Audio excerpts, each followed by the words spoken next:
Abarundi turakunda Imana, turakunda Imana kandi ijambo ry'Imana rivuga ngo itanguriro ry'ubwenge kubaha Imana.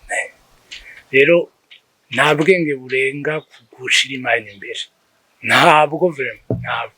Rero je mbona ko abarundi turi incabwenge kubona twarashize Imana imbere, hama biraboneka kuko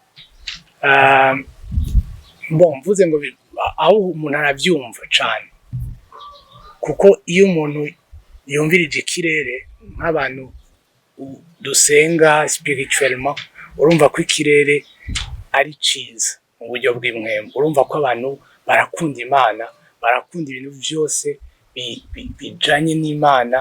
Ico rero kiratunezera, nicoreka kutunezera, hama bagaca banagira ko bakunda n'ibikorwa byacu, bakatwereka ko babikunda kandi badukunda. No ku kibuga wabona kameme ko abantu baryohewe, nk'uko nanjye nari ndyohewe kubabona, umva ivyo biraryoshe, muhira yama ari muhira.